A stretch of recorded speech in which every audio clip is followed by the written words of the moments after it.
Hello everyone, कैसे हैं आप लोग। आई होप आप लोग काफ़ी अच्छे होंगे, आपकी तैयारी काफ़ी अच्छी चल रही होगी। तो चलिए फिर शुरू करते हैं। आर्टिकल नंबर 1 हम लोगों ने बहुत ही डिटेल में देखा है। अब हम लोग शुरू करेंगे आर्टिकल नंबर 2। आइए, without wasting any time let's start this session. और जो लोग भी बिल्कुल नए हैं इस चैनल पे, I just tell you few points कि आप प्लेलिस्ट पे चले जाएं। वहाँ पे प्रीएम्बल का जो चैप्टर है इंडियन पॉलिटी का, उसको बहुत ही ढंग से अच्छे तरीके से मैंने कंप्लीट किया है। आराम से उसको आप बैठ करके देखें, एमसीक्यू सॉल्व करें। आई एम डैम श्योर सारे सवाल आपसे सॉल्व हो जाएंगे। चलिए, आर्टिकल नंबर 2 देखिए क्या है। पहले तुम लोग एज यूजुअल हम लोग पहले देखेंगे कि स्टेटमेंट क्या बोल रहा है।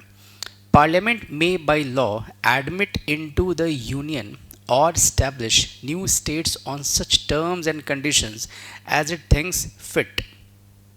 यही कहा जा रहा है। एक एक वर्ड को देखिए, हमें यहाँ पे देखना पड़ेगा। आर्टिकल नंबर 2 क्या कह रहा है। पहले तो आप देखिए इस वर्ड को में। मैंने कल के लेक्चर में आपको समझाया था कि जहाँ भी आपको वर्ड दिखेगा शैल, शैल का मतलब होता है मस्ट, लेकिन जहाँ आपको दिखेगा में, तो मे का मतलब हो गया कि ऑन इट्स ओन कंडीशन, जब कोई चाहे तब। तो पार्लियामेंट में यानी when ever parliament things fit. तो पार्लियामेंट में बाय लॉ यानी कि अब ये देखिए यहाँ पे एक और देखिए, यहाँ पे शब्द है बाय लॉ। जहाँ जहाँ आपको संविधान में ये शब्द दिखे बाय लॉ, मतलब कि आप समझ जाइए कि ये जो शब्द है बाय लॉ, मैं इसको एक सेपरेट पॉइंट में लिखता हूँ। बाय लॉ इसका मतलब होता है सिंपल मेजॉरिटी से, सिंपल मेजॉरिटी से। Just a moment, just let me have some water. हाँ जी, तो मैं ये कह रहा था कि जहाँ भी आपको ये शब्द दिखेगा बाय लॉ, तो बाय लॉ शब्द का मतलब ही होता है बाय सिंपल मेजॉरिटी। देखिए मैं समझाता हूँ। सपोज लोकसभा है और राज्यसभा है, दो हाउसेज हैं पार्लियामेंट के। यदि किसी बिल को पास करना होता है, किसी भी बिल को यदि पास करना है, तो सबसे पहले तो उस बिल को हाउस में इंट्रोड्यूस करना पड़ता है। यानी कि उस हाउस में, यदि लोकसभा में आपको किसी बिल को पास करना है, तो आप उस बिल को पहले हाउस में लाते हैं। You actually go through the introduction part. अब जब आप उसको इंट्रोड्यूस कर लेते हैं, तो उसके बाद फिर क्या होता है, उसके बाद फिर उस पर डिस्कशन होगा और फिर वोटिंग होती है। तो वोटिंग जब होगी तो उसमें डिपेंड करता है कि आप लॉ बना रहे हैं या अमेंडमेंट कर रहे हैं। अमेंडमेंट का मतलब मैंने समझा रखा है। अमेंडमेंट का मतलब ही होता है you are trying to bring some change to the constitution. आप संविधान में कुछ बदलाव लाने की कोशिश कर रहे हैं। लेकिन यहाँ पे शब्द है बाय लॉ। बाय लॉ का मतलब होता है बाय सिंपल मेजॉरिटी, यानी कि इसका मतलब ये होता है 50% प्रेजेंट एंड वोटिंग। मैं सब आराम से समझाऊंगा, समझिए। देखिए, यदि आपको लॉ बनाना है, कोई कानून बनाना है, तो कानून बनाने के लिए सबसे पहले तो आप उस बिल को इंट्रोड्यूस किए।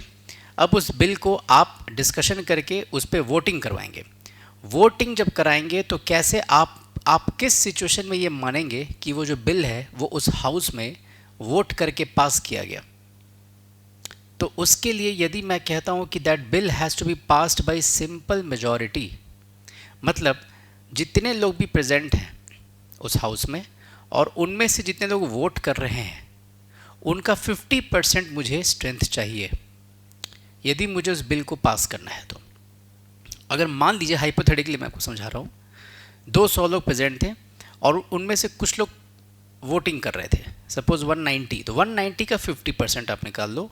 यदि उतने लोगों ने कह दिया यस, उतने लोगों ने यदि फेवर में वोट कर दिया, तो वो बिल पास हो जाता है। तो इसे हम लोग कहते हैं, इस प्रोसेस को जहाँ पे क्या 50% प्रेजेंट एंड वोटिंग को आप कंसिडर कर रहे हैं, इसे आप कहते हैं सिंपल मेजॉरिटी से पास करना किसी प्रोविज़न को। राइट। और ये क्या है, इसे हम लोग कहते हैं बाय लॉ। जहाँ भी आपको देखेगा बाय लॉ, आप समझ जाइएगा कि वो जो प्रोसेस है, उस प्रोसेस को पास करने के लिए हमें किस मेजॉरिटी का इस्तेमाल करना है, हमें सिंपल मेजॉरिटी का इस्तेमाल करना है, जिसमें 50% प्रेजेंट एंड वोटिंग आपका काम करेगा। तो यहाँ पे क्या लिखा गया है, पार्लियामेंट में बाई लॉ, यानी पार्लियामेंट चाहे तो एक कानून बनाकर यानी सिंपल मेजॉरिटी से किसी बिल को पास करके एडमिट कर सकती है। ये शब्द बहुत इंपॉर्टेंट है, मैं समझा रहा हूँ, एडमिट, बिकॉज कल हम लोग जब देखेंगे आर्टिकल 3 तो ये बहुत ही डिफर करेगा ये कॉन्सेप्ट। मतलब आर्टिकल 3 में मैं समझाऊंगा कि एडमिट का मतलब अलग कैसे है, क्या है, बट आज के लिए इतना समझिए। यहाँ पे आपसे बात की जा रही है कि पार्लियामेंट जब चाहे तो एक कानून बना करके और एडमिट कर सकती है नए एरियाज को भारत में। यदि भारत को सपोज नया एरिया कुछ लेना है और भारत में उसको मिलाना है, it can go for it by using article number 2, क्योंकि यहाँ पे साफ तौर पर लिख रहा है कि पार्लियामेंट में by law admit into the union और स्टैब्लिश न्यू स्टेट्स। ठीक है, आगे बढ़िए। On such conditions, on such terms and conditions as it thinks fit, मतलब कि जिस तरह से चाहे, जिन टर्म्स एंड कंडीशन पे चाहेगी पार्लियामेंट, उन्हीं टर्म्स एंड कंडीशन पे वो नए स्टेट्स को भारत में एडमिट कर सकती है। ये एज इट इज़ आपका स्टेटमेंट दिया हुआ है आपके कॉन्स्टिट्यूशनल जो बुक्स होते हैं उसमें दिया गया। ठीक है, तो मे शब्द का मतलब क्या हो गया, कैन, जब वो चाहें तब। बाय लॉ जो आपको यहाँ दिख रहा है, इस बाय लॉ शब्द का मतलब क्या हो गया, बाय सिंपल मेजॉरिटी। एडमिट आप समझ ही गए, यानी यहाँ पे एरियाज को ऐड करने की बात हो रही है, भारत में लेने की बात हो रही है ना। मैं यहाँ पे यदि आप बात करेंगे इस एडमिट का, तो यहाँ पे ऐड करने की बात हो रही है, न्यू एरिया एडिशन करने की बात हो रही है। ठीक है, और फिर क्या बच गया आपका, थिंग्स फिट, मैंने बता ही दिया। जो सही लगता है पार्लियामेंट को, जो टर्म्स एंड कंडीशन उसे सही लगेगा, उसी टर्म्स एंड कंडीशन पे पार्लियामेंट जो है वो उस नए स्टेट को एडमिट करेगी।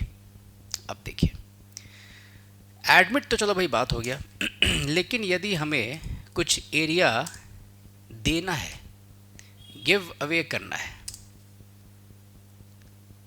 देना है, हमारा कुछ हिस्सा है जो हमें दूसरे किसी देश को देना है, तो क्या उसके लिए भी हम लोग आर्टिकल नंबर 2 का इस्तेमाल करेंगे? क्योंकि यदि आप आर्टिकल नंबर 2 का इस्तेमाल करते हैं तो आप एक सिंपल लॉ बना करके, क्योंकि एक सिंपल लॉ जो है, सिंपल कानून, उसको पास करने के लिए आपको क्या चाहिए होता है, सिंपल मेजॉरिटी। तो सिंपल मेजॉरिटी यानी 50% लोग यदि उस बिल पे वोट कर देंगे तो आप वो काम कर सकते हैं। तो यदि आप एडमिट करने की बात कर रहे हैं तो under article number 2 you just have to use simple majority. लेकिन मैं यहाँ पे बात कर रहा हूँ गिव अवे, यानी इसे हम लोग कहते हैं सीड करना, कुछ अपना हिस्सा दूसरे को देना। तो सीड करने के लिए क्या आर्टिकल नंबर 2 का इस्तेमाल होगा? आप बिल्कुल लॉजिक लगाइए, बिल्कुल नहीं होगा। आर्टिकल नंबर 2 का इस्तेमाल तो बस एडमिट करने के लिए हो रहा है ना भाई। कहाँ लिखा है इसमें कहीं भी कि कुछ एरिया यदि सीड करना है, देना है, तो that can also be done by using article number 2? ये तो कहीं नहीं लिखा गया। इस वजह से बेरूबारी केस मैंने समझाया भी था, है ना, प्रेम्बल में। बेरूबारी केस में मैं लिख देता हूँ, बेरूबारी केस, इसे हम लोग कहते हैं आरी डॉट बेरूबारी केस, क्योंकि ये केस जो था वो रेफर्ड था by the president of India under article 143। मैंने सब समझा रखा है, आप जाइए प्रेम्बल के टॉपिक में, सब आपको वहाँ पे देखने को मिलेगा। बेरूबारी केस में ये कहा गया कि यदि कोई एरिया भारत को देना है किसी दूसरे देश को, या किसी दूसरे मतलब हाँ देश को ही देना है, तो उस केस में आप आर्टिकल नंबर 2 का इस्तेमाल नहीं कर सकते, क्योंकि यहाँ पे एडमिट की बात हो रही है। यदि देना है तो आपको क्या करना पड़ेगा, आपको अमेंडमेंट करना पड़ेगा कॉन्स्टिट्यूशन में। और अमेंडमेंट किससे होता है? वो होता है आपका, amendment is done by special majority. Special majority, simple majority क्या है? 50% लोगों का हाँ कहना ज़रूरी है यदि आप किसी बिल को पास कराना चाहते हैं। स्पेशल मेजॉरिटी में क्या होता है, आपको 66% लोगों का यस चाहिए होगा, so that amendment could be passed. वैसे इसमें और भी कॉन्सेप्ट्स हैं, this should be greater than absolute majority, मैं समझाऊंगा सब धीरे धीरे करके, अभी बस आप प्रोसेस कीजिए धीरे धीरे चीज़ों को लेकर के चलिए आप। मैंने यहाँ पे आपको क्या समझाया कि यदि आप एक कानून बना करके कोई काम करना चाहते हैं तो you just need to go through simple majority, लेकिन यदि आप अमेंडमेंट करना चाहते हैं, यदि आप अमेंड कर रहे हैं संविधान को, कुछ चेंज ला रहे हैं, तो that is a difficult step compare to law making.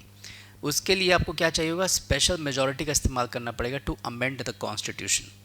और स्पेशल मेजॉरिटी का मतलब क्या है, 66% लोगों का हाँ कहना ज़रूरी है। तो यदि आपको एडमिट करना था तब तो आपने सिंपल सा यहाँ पे बाई लॉ का इस्तेमाल किया है, यानी आपने सिंपल मेजॉरिटी का इस्तेमाल किया है लेने के लिए कोई एरिया। लेकिन यदि अपना कोई एरिया देना है आपको किसी दूसरे देश को, in that case sir you will have to go for amendment, there is no other option. आपको अमेंड ही करना पड़ेगा, और अमेंडमेंट इतना आसान नहीं होता है। अमेंडमेंट पास करने के लिए 66% लोगों का हाँ कहना ज़रूरी है, right. So this was regarding your article number 2। Things fit मैंने समझा दिया है, अपने टर्म्स एंड कंडीशन पे पार्लियामेंट करेगी सारे काम को। इस तरह से पढ़ते हैं आर्टिकल्स को। मुझे पता है कि आप लोग आर्टिकल्स को सरसरी निगाह से बस पढ़ के निकल जाते हैं और वो ज़िंदगी भर आपको कन्फ्यूजन ही रहता है।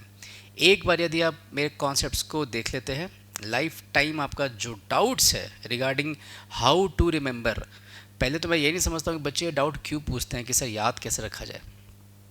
एक ही टेक्निक है, रिवाइज़ कीजिए और क्या करना है इसमें। टेक्निक होता है 24 आवर्स, 7 डेज एंड 28 डेज।